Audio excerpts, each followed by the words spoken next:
दोस्तों, मेरी सौतेली माँ मीना, वो आज एक ऐसी ड्रेस में थी जो उसके शरीर के हर उभार को उभार रही थी। मैंने उसे ऊपर से नीचे तक देखा। ऐसा लग रहा था जैसे वो अभी अभी पिताजी के कमरे से निकली हो। उसके बाल थोड़े बिखरे हुए थे और होठों पर लिपस्टिक भी फैली हुई थी। हर चीज से साफ जाहिर था कि वो पिताजी के साथ कुछ निजी पल बिताकर आई है। उस शाम मीना का व्यवहार मेरे प्रति कुछ अजीब सा था। वो मुझसे इस तरह बात कर रही थी जैसे मैं कोई पुरुष हूँ, न कि उसकी सौतेली बेटी। मैं यह स्पष्ट कर दूं कि मैं एक लड़की हूं, लेकिन इससे पहले कि मैं आपको अपने बारे में बताऊं, मैं चाहती हूं कि आप मेरी कहानी पूरी सुने, क्योंकि जो कुछ मेरे और मेरी सौतेली माँ के बीच हुआ, वह मैंने कभी अपने सपने में भी नहीं सोचा था। दोस्तों, मेरा नाम पूजा है। मैं 23 साल की हूँ। पिछले कुछ सालों से मैं अपने पिताजी के साथ ही रहती हूँ। मेरी माँ का देहांत कई साल पहले हो चुका था। मेरा एक भाई है, राहुल, जो मुझसे 5 साल बड़ा है और अपनी पत्नी के साथ विदेश में रहता है। मेरे पिताजी रमेश की उम्र लगभग 50 साल है और मैं उनकी इकलौती बेटी हूँ, जो अभी उनके साथ रहती हूँ। एक दिन पिताजी ने मुझे बैठाया और बोले, पूजा बेटी, मैंने एक फैसला लिया है। मैं दोबारा शादी करना चाहता हूँ। मैं सुनकर हैरान रह गई। पिताजी, क्या जरूरत है इस उम्र में दूसरी शादी की? माँ के जाने के बाद से हम दोनों ने मिलकर हर मुश्किल का सामना किया है। आपको किसी और की क्या जरूरत है? पिताजी ने गहरी सांस ली और मेरी आंखों में देखा। बेटा, मैं अब बूढ़ा हो रहा हूँ। मुझे एक ऐसा साथी चाहिए जो मेरा ख्याल रख सके, मेरी हर जरूरत को समझे। तुम मेरी बेटी हो, तुम्हारी अपनी जिंदगी है। मुझे भी जीवन में कुछ सुकून चाहिए। उनकी बातों से मैं समझ गई कि वे क्या कहना चाह रहे हैं। हालांकि मुझे बहुत दुख हुआ, लेकिन कुछ दिनों के बाद मैंने उनके फैसले को स्वीकार कर लिया। मुझे लगा कि पिताजी शायद मेरी स्वीकृति का ही इंतजार कर रहे थे, क्योंकि उन्होंने तुरंत बताया कि वे कुछ दिनों के लिए बाहर जा रहे हैं और जल्द ही नई माँ के साथ लौटेंगे। जब वे लौटे तो उनके साथ मीना थी, एक 40 साल की महिला, जिसने अपनी उम्र से कम दिखने के लिए कई तरह के ब्यूटी ट्रीटमेंट करवाए थे। उसके चेहरे पर बोटॉक्स और फिलर्स के निशान साफ दिख रहे थे। वैसे वो दिखने में सुंदर थी, लेकिन हर चीज से झलक रहा था कि यह प्राकृतिक सौंदर्य नहीं है। जब मीना ने मुझे पहली बार देखा तो बड़े जोश से गले लगाया और बोली, पूजा, आखिरकार मिल ही लिए हम। तुम्हारे पिताजी ने तुम्हारे बारे में इतना कुछ बताया है। हमने थोड़ी बातें की और मैंने उसके बारे में जानने की कोशिश की। वो एक बिजनेस वूमन थी जो पिताजी से एक बिजनेस मीटिंग में मिली थी। क्या यह सिर्फ इत्तेफाक था या उसने जानबूझकर पिताजी को फंसाया था? मैं अभी तक सोच रही थी। दोस्तों, अब मैं थोड़ा अपने बारे में बताती हूँ। मैं न तो बहुत लंबी हूँ, न बहुत छोटी, बस औसत कद की हूँ। लेकिन मेरा शरीर कुछ ऐसा है जो अक्सर लोगों का ध्यान खींचता है। मेरा फिगर नाशपाती की तरह है, ऊपर से पतला और नीचे से भरा हुआ। जब भी मैं बाजार या बस में जाती हूँ, लोगों की निगाहें मुझ पर टिक जाती हैं। कई बार तो मुझे बहुत अजीब महसूस होता है, लेकिन मैं इन सब चीजों को अनदेखा करने की कोशिश करती हूँ। अब वापस आते हैं मेरी सौतेली माँ मीना और पिताजी की शादी पर। उनकी शादी के पहले रात को मैं अपने कमरे में थी, कोशिश कर रही थी सोने की, लेकिन नींद नहीं आ रही थी। रात के 11 बजे थे और मैंने देखा कि पिताजी मेरी सौतेली माँ मीना को अपने कमरे में ले गए। कुछ ही देर बाद मैंने उनके कमरे से आवाजें सुनी। पहले तो धीमी थी, फिर थोड़ी तेज हो गई। मीना की आवाज साफ सुनाई दे रही थी। वो कुछ ऐसा कह रही थी जो एक पत्नी अपने पति से उनके निजी पलों में कहती है। मुझे समझ आ रहा था कि वहां क्या हो रहा है, लेकिन अचानक मीना की आवाज नाराजगी से भर गई। मेरी सौतेली माँ मीना मेरे पिताजी से बोल रहे थे, यही था वो महान अनुभव जिसकी तुम बड़ी बड़ी बातें करते थे। 2 मिनट में सब खत्म। तुमने कहा था घंटों तक चलने वाला सफर होगा। ये क्या हुआ? तुम्हारी घड़ी में 1 मिनट 60 मिनट का होता है क्या? मैं समझ गई कि पिताजी की उम्र का असर उनके शारीरिक क्षमता पर पड़ रहा है, जो एक 50 साल के व्यक्ति के लिए स्वाभाविक था।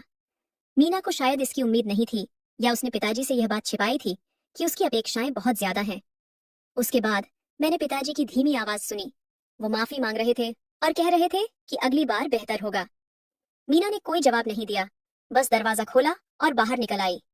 वो सीधे मेरे कमरे की ओर आई। मेरा दिल जोर से धड़कने लगा। मैंने जल्दी से अपनी आंखें बंद कर लीं और सोने का नाटक करने लगी।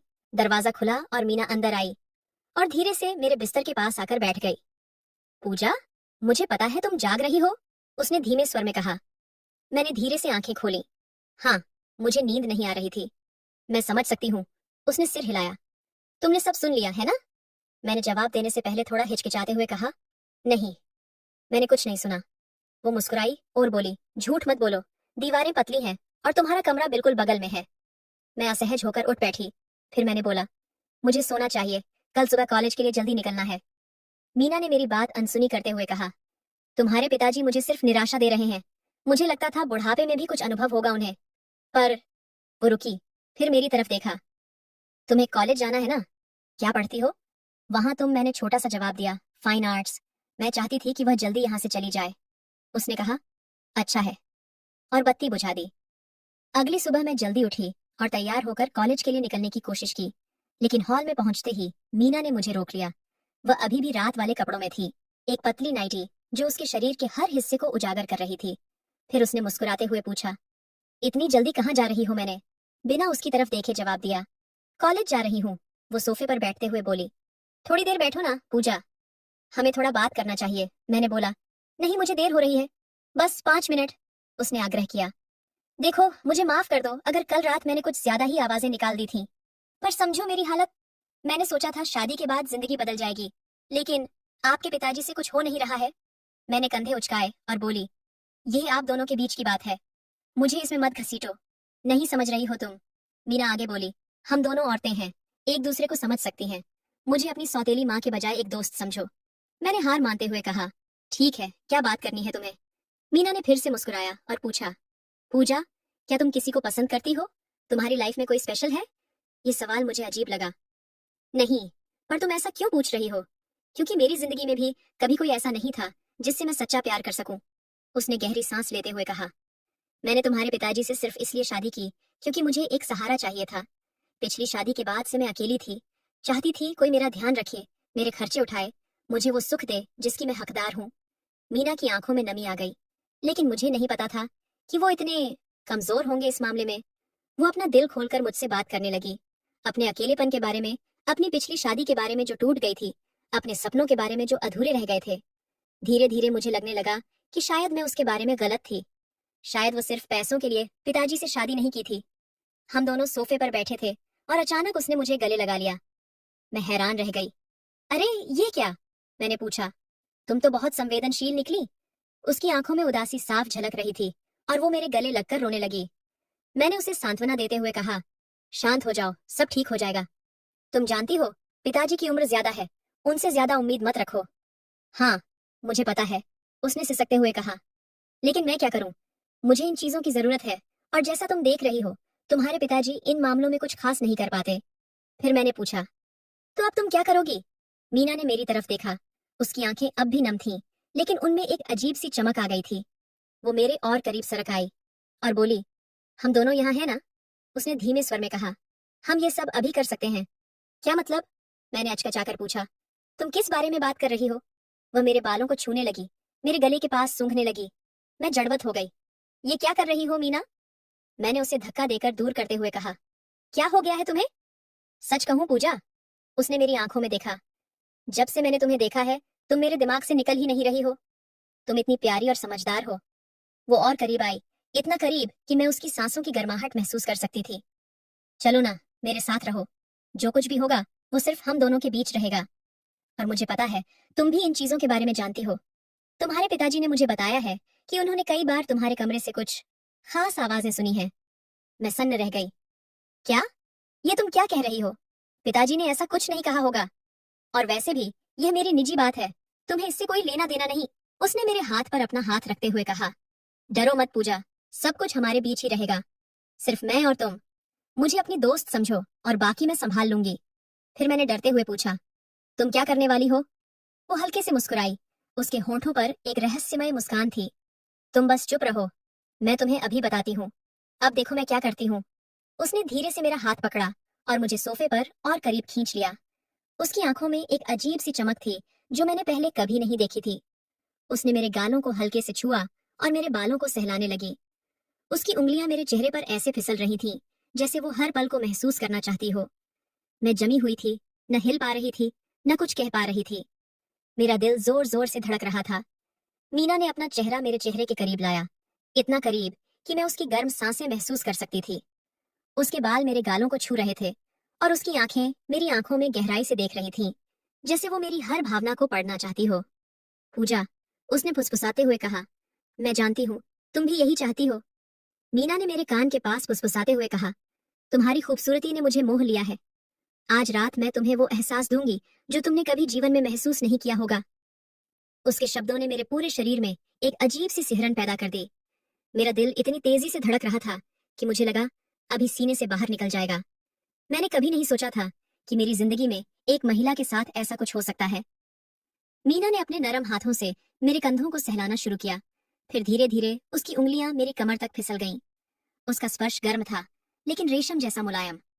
मेरे शरीर में एक अजीब सा सुकून फैलने लगा। वह थोड़ा और करीब आई और मेरे माथे पर अपने नरम होंठ रखे। उसकी सांसें मेरे चेहरे को छू रही थीं, गर्म और मीठी। मैं अपने आप को रोक नहीं पा रही थी। कुछ अदृश्य ताकत मुझे उसकी ओर खींच रही थी। जब उसने अपने होंठ मेरी गर्दन पर रखे तो मेरे पूरे शरीर में बिजली सी दौड़ गई। मैं कांप उठी, लेकिन यह डर नहीं था। ये कुछ और था, कुछ नया, कुछ अनजाना। पूजा, वह मेरे कानों में फुसफुसाई, क्या तुम मुझ पर भरोसा करती हो? मैं कुछ बोल नहीं पाई, बस हल्के से सिर हिला दिया। मेरी आवाज जैसे गले में ही खो गई थी। मीना ने मेरे दोनों हाथ अपने हाथों में लिए और मुझे अपनी ओर खींच लिया। फिर उसने धीरे से मेरे कंधों से दुपट्टा सरका दिया और मेरी बाहों को सहलाने लगी। उसकी उंगलियां मेरी पीठ पर इस तरह घूम रही थीं, जैसे वह कोई सुरीली धुन बजा रही हो। मैंने आंखें बंद कर लीं और उस पल में खो गई। मीना ने मुझे अपनी बाहों में भर लिया और मेरे कानों में कहा, आज रात हम एक दूसरे के होंगे, जैसे दो पति पत्नी होते हैं। अब हम दोनों एक दूसरे में खो गए थे।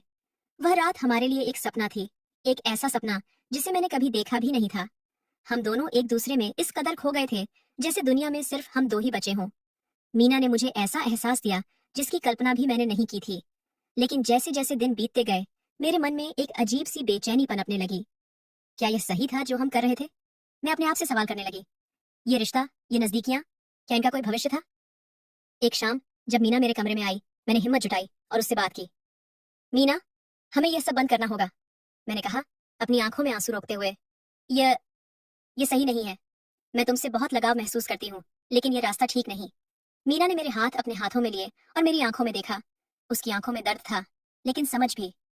पूजा, मैं तुम्हें कभी दुखी नहीं देखना चाहती, उसने धीरे से कहा। अगर तुम्हें ऐसा लगता है तो हम इसे यहीं खत्म कर देते हैं। उसके चेहरे पर एक मुस्कान थी, लेकिन उसकी आंखें उदास थीं। मुझे एहसास हुआ कि शायद उसके लिए यह आसान नहीं था। उसके बाद मैंने अपनी पढ़ाई पर ध्यान देना शुरू किया। मैंने अपने आप से वादा किया कि अब मैं अपने सपनों को नई उड़ान दूंगी। कॉलेज में मेरा प्रदर्शन बेहतर होने लगा और धीरे धीरे मैं अपने आप को फिर से खोजने लगी। मैंने अपने भाई विकास से भी फोन पर सारी बात साझा की। उसे पता था कि घर में क्या चल रहा है, लेकिन मैंने उसे मीना के साथ अपने रिश्ते के बारे में नहीं बताया था। पूजा, अब तुम्हें सिर्फ अपने लिए जीना है, उसने मुझे हिम्मत देते हुए कहा। तुम अपने सपनों को पूरा करो। अगर तुम्हें लगता है कि घर का माहौल तुम्हारे लिए सही नहीं है, तो तुम यहाँ मेरे पास आ सकती हो। उसकी बात सुनकर मुझे थोड़ा हौसला मिला। मैंने पिताजी और मीना से भी खुलकर बात की। मैंने उन्हें बताया कि मैं अपनी पढ़ाई पूरी करने के बाद एक इंटर्नशिप के लिए दूसरे शहर जाना चाहती हूँ। मीना ने मेरा समर्थन किया, जिससे मुझे थोड़ा अजीब लगा। शायद वह भी चाहती थी कि मैं अपनी जिंदगी में आगे बढ़ूं। अब मैं अपने करियर पर ध्यान केंद्रित कर रही हूँ और एक नई शुरुआत करने की कोशिश कर रही हूँ। लेकिन कभी कभी जब रात गहरी होती है और सन्नाटा छा जाता है, मेरे दिमाग में वह रात फिर से जिंदा हो उठती है। वह रात जब मैं और मीना एक अलग ही दुनिया में खो गए थे। मैं अक्सर सोचती हूँ, क्या मैंने सही फैसला लिया था? क्या मैंने जो महसूस किया वह वास्तविक था या बस एक भ्रम? और क्या जिंदगी मुझे फिर कभी उस मोड़ पर लाएगी जहां मुझे अपनी भावनाओं और इच्छाओं के बीच चुनना होगा? अभी तो मैं अपनी जिंदगी की नई कहानी लिख रही हूँ, लेकिन पिछले पन्नों को पूरी तरह से मिटा पाना मुश्किल है। वो रातें, वो स्पर्श, वो एहसास, वो सब अब भी मेरी यादों का हिस्सा है। और शायद कहीं ना कहीं मीना के दिल में भी वो यादें जिंदा होंगी। हमारे रास्ते अलग हो गए हैं, लेकिन वो अनचाही नजदीकियां हमें हमेशा के लिए जोड़ गई हैं, एक ऐसे बंधन में जिसका नाम नहीं, लेकिन अस्तित्व है। तो दोस्तों, आपको यह कहानी कैसी लगी? कृपया अपने विचार साझा करें। अगर आपको यह कहानी पसंद आई तो इसे लाइक और शेयर करें। ऐसी ही और कहानियों के लिए हमारे चैनल को सब्सक्राइब करें और बेल आइकन दबाना न भूलें।